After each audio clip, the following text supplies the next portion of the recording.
Hey guys, it's Noah22 here. I just wanted to bring you guys a video for warriors. It's kind of like an arms slash protection hybrid build. It's going to be for unrelenting assault and revenge spamming. So it's really fun. It's a really good class for soloing, like soloing hard content, stuff like that. And you can do insane amounts of damage and stay alive for a long time. It's really fun. I feel like warriors are really slept on, so this build really it makes me proud to be a warrior. It's fun. So let's get right into it. So right now, for my talents, let me go ahead and move my face cam real quick down there.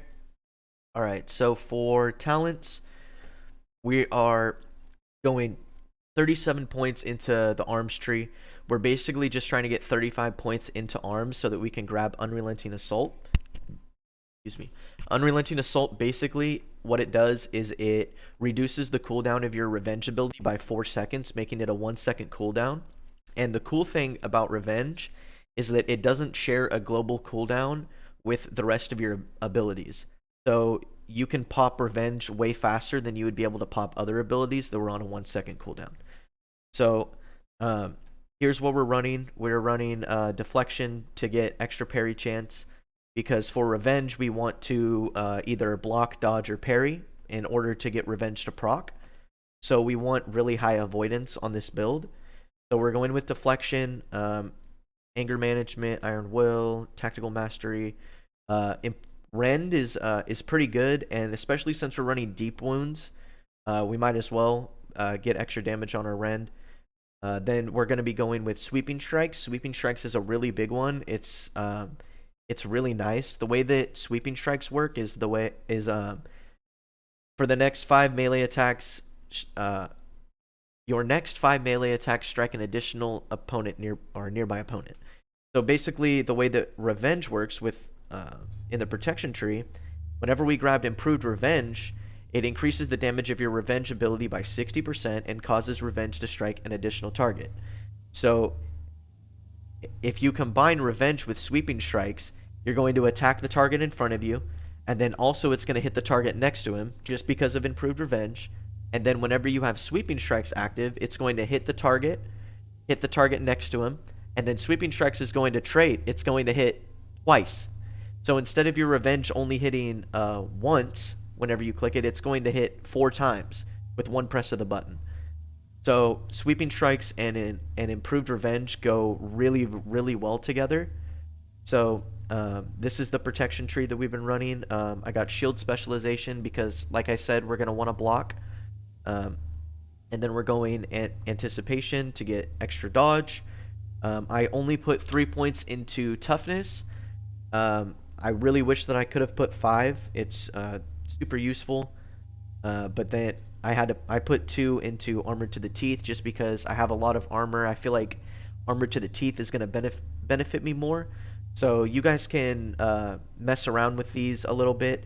But basically, the main things that you want for this build is Unrelenting Assault and Improved Revenge. Those are the two that you're mainly going to want to focus on, and then try and grab any avoidance that you can.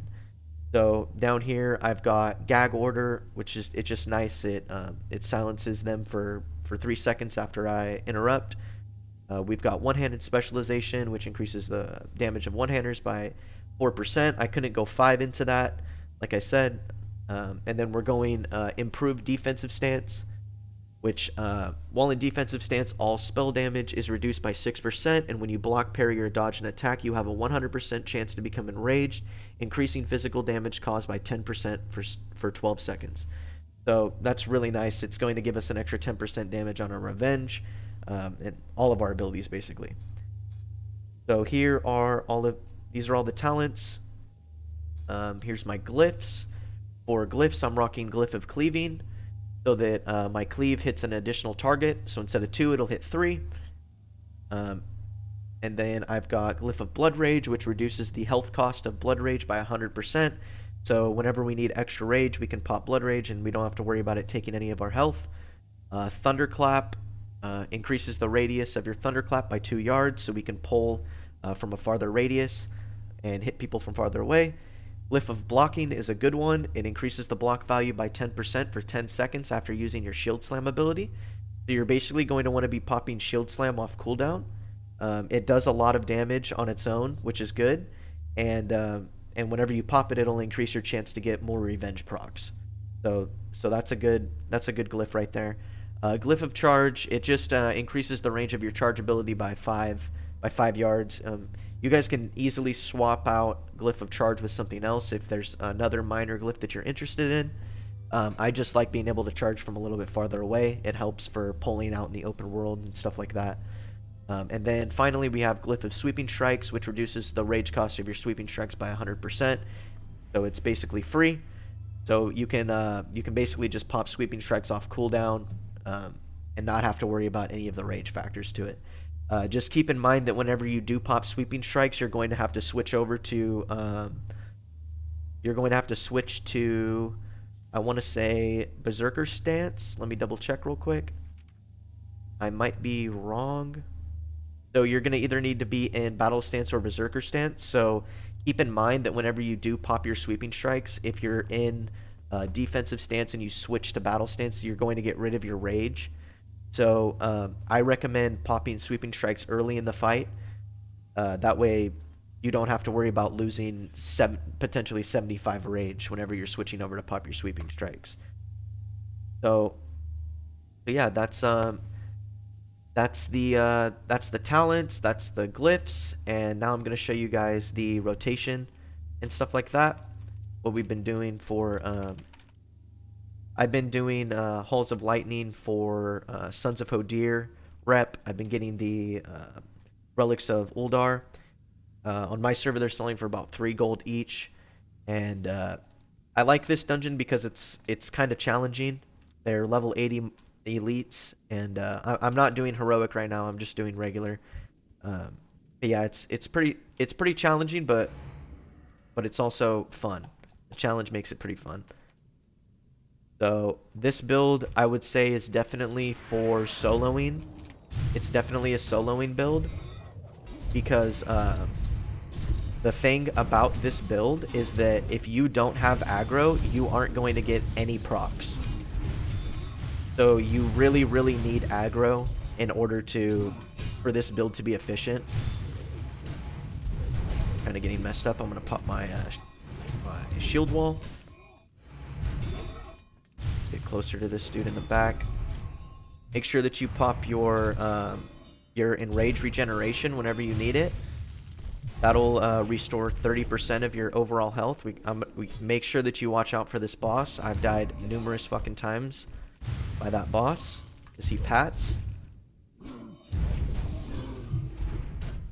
And then when shit gets very, very hairy, I recommend that you use Last Stand as a last resort, like I am right now.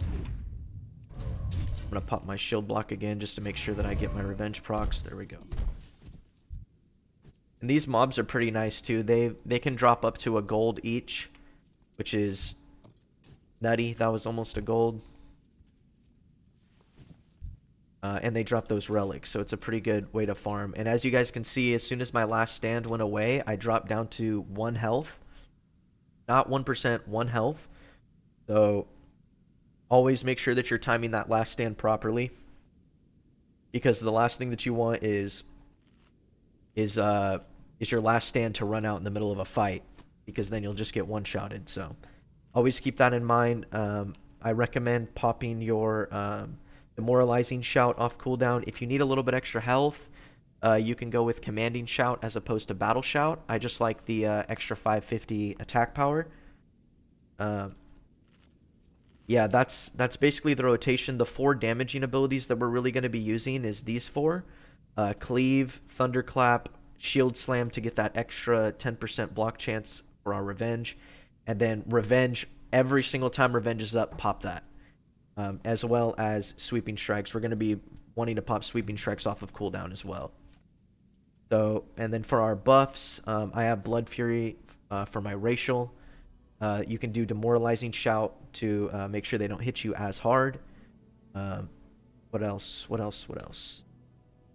If you have trinkets, you could pop those, stuff like that for cooldowns. And then if uh, if all of your healing abilities and stuff like that, like your shield wall and your enrage regeneration and last stand is up, as a last resort, you can always pop intimidating shout and then run away and pop a bandage or something, try and get some heals off and whatnot. But yeah, that's the rotation. I did forget to show you guys the gear, so I'm going to show you guys what I've been rocking for gear. Um, right now, I've got 952 strength, 1600 stam. Um, these are I'm gonna just scroll over the gear so you guys can see it. I have I basically have enchants and that on all my gear. I basically have pre-raid bis for protection warrior. So I've been going on Wowhead and just I basically just been following the Wowhead protection warrior pre-bis list. I almost have everything except for I need pants, I need wrists, I need a ring, and then I could get trinkets, but right now I'm using Mirror of Truth. It's insane for damage. You have a chance on melee hit to increase your critic or to increase your attack power by 1,000 for 10 seconds, which is fucking nutty. And then I also have Dark Moon card Greatness with Strength because Strength is good with this build because it increases your block value. Um, so you can get more revenge procs with more strength. And then yeah, you guys probably know about the Greatness card. It increases your highest stat by 300, so mine would be Strength. It increases Strength, Agility, Intellect, or Spirit by 300 for 15 seconds, whichever stat is highest is chosen. So yeah, that's what I'm rocking here. For avoidance, I've only got 16.5% dodge chance, 16% parry, and 15.5 block chance. I'm pretty sure that those numbers are pretty low. I'm pretty sure that you can get your avoidances way higher. I've seen videos saying that you want 90% avoidance. I don't even know how that's fucking possible, but I guess you can. Yeah, the more avoidance, the better, because you want to be able to spam that revenge as much as possible, because it hits really fucking hard. Um, and yeah, I think that's about it. Um, yeah, if you guys have any tips or anything like that, ways to make this build better or like any ideas like that, let me know in the comments. I'm prone to any or uh, I'm cool with any suggestions. I can think of a word for that. But yeah, I'm gonna be trying to post more videos regularly. So yeah, stay tuned. I just wanted to give a big thank you to you guys for 30 subscribers. It means a lot to me. I'm gonna be posting more regularly. I'm trying to take this seriously. So I appreciate you guys sticking around and showing the support. Um, that's all, guys. Have a good one. Peace.